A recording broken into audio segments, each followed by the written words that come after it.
Once upon a time in a grand royal palace, there lived a young prince named Leo. Leo had a crown of golden hair and eyes as blue as the sky.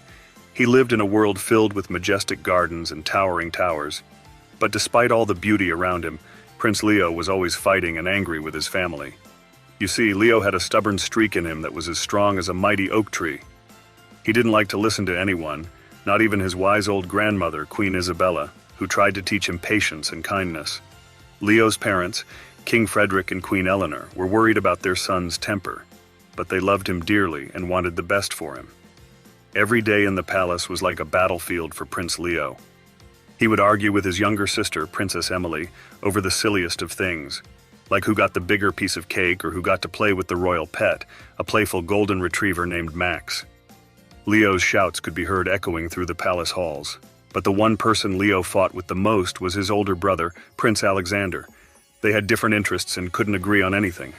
Alexander loved painting and music, while Leo was more interested in sports and sword fighting. Their disagreements often turned into fierce arguments, and they would storm off in opposite directions, leaving the palace servants shaking their heads. One sunny morning, as Leo was practicing his sword fighting skills in the palace courtyard, his father, King Frederick, approached him.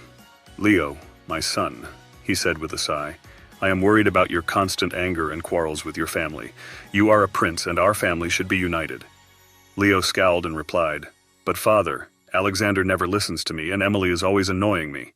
King Frederick placed a hand on Leo's shoulder and said, "Leo, it's important to remember that family is precious. Your siblings are your allies, not your enemies. We must learn to understand and support one another.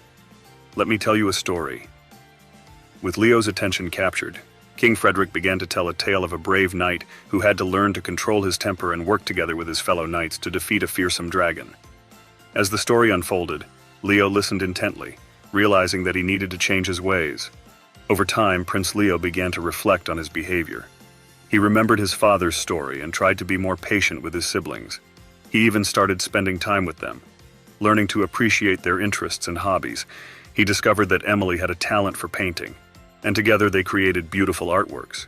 He also found that he enjoyed listening to Alexander play his enchanting melodies on the piano. Slowly but surely, the royal palace became a happier place. The fights and arguments between Leo and his siblings became less frequent, and laughter filled the halls. King Frederick and Queen Eleanor were delighted to see their children getting along. As Leo learned to control his anger and appreciate his family, he became a wiser and kinder prince. He realized that being a part of a loving family was more important than winning arguments or getting his way.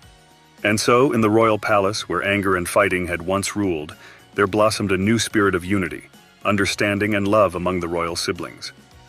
Prince Leo, once known for his fiery temper, became known as the prince who had learned the most valuable lesson of all. That family is the greatest treasure one can have. And they all lived happily ever after in their grand royal palace, where love and harmony reigned supreme.